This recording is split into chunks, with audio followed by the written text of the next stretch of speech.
Pakistan-occupied Kashmir is burning. POK has become a global headline.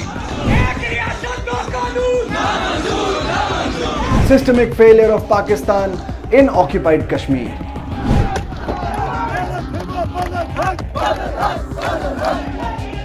But what is the latest uprising on the other side of LOC all about? Has Islamabad lost its grip on POK? And most importantly, what is India's next plan of action?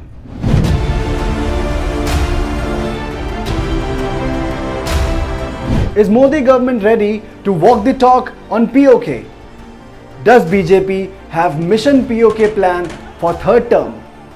Weeks ago, Farooq Abdullah warned the Modi government that Pakistan might attack India with atom bomb if the Indian government tries to take the Pakistan-occupied Kashmir by force. He said, ये भी याद रखे वो भी चूड़ियां पहने हुए नहीं ये याद रखिएगा उनके पास भी एटम बम है ये याद रखिएगा और अफसोस किया है कि वो एटम बम हमारे ऊपर ही गिरेगा. In a sharp response, Indian External Affairs Minister Dr. S. Jaishankar said, POK has always been a part of Bharat and nobody can change that. POK has never been out of this country. It is part of this country. There is a resolution. I remind you, there is a resolution of the Indian Parliament that POK is very much a part of India. Fast forward a couple of weeks. Pakistan-occupied Kashmir makes headlines. People in POK are on the streets resorting to vandalism, protesting against Pakistani authorities. With top cabinet ministers of the Modi government making repeated claims of taking the POK back, what is on BJP's mind? Let's find out.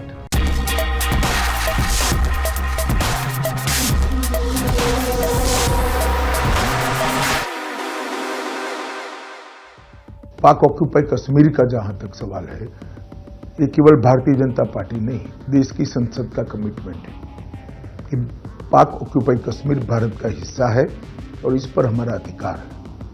इसको कोई झुठला नहीं सकता. Today POK is in the consciousness once again of the people of India. We had forgotten about it. We were made to forget about it. That it is today back. Definitely the fact you are asking me a question is I think something which is very welcome.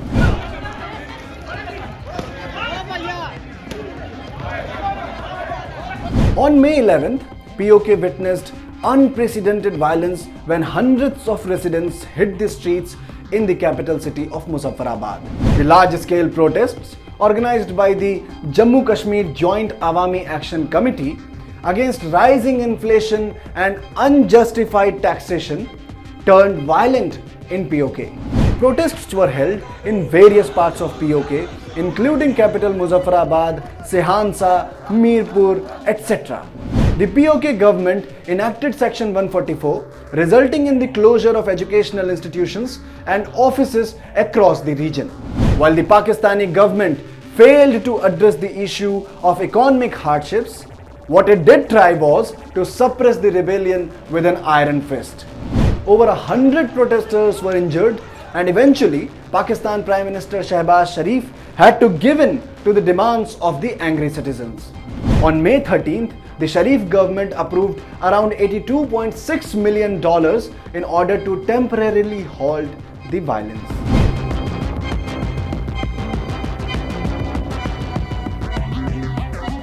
On May 17th, in its weekly presser, the Ministry of External Affairs spokesperson Randhir Jaiswal called out the failed policies of the Pakistan establishment that caused the uprising.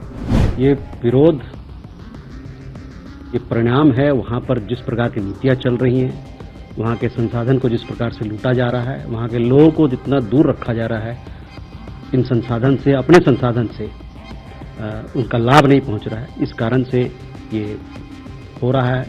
But in the political corridor, BJP's top brass echoed India's established stance of an Akhand Bharat. आज चिंता मत करो.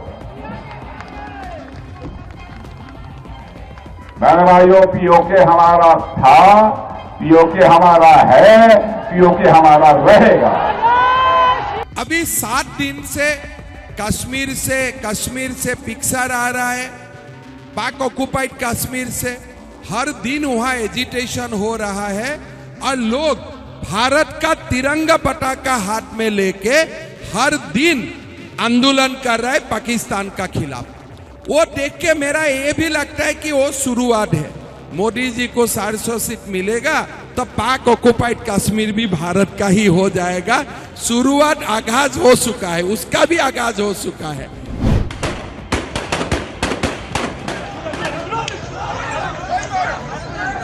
Now a question would be, why is a common Kashmiri from the other side of the border suddenly raising his voice? Well, the answer is very simple. When you compare Jammu and Kashmir with Pakistan occupied Kashmir, two starkly contrasting pictures emerge. Kashmir, flourishing in the Indian border in the past few years, has seen a steep decline in violence and conflict with the armed forces. Incidents of stone pelting that were fodder for separatists and terrorists are a thing of past now. Investment is flowing in and tourism sector is booming. In 2023, Kashmir saw a 700% rise in the footfall of foreign tourists in the valley as compared to 2022. Compare this with Kashmir under Pakistan's occupation. Dearth of basic amenities, an endless struggle for needs like basic food items, electricity, etc., economic mess, political instability, and lack of development. So, the recent protest could just be the tip of the iceberg that lies underneath.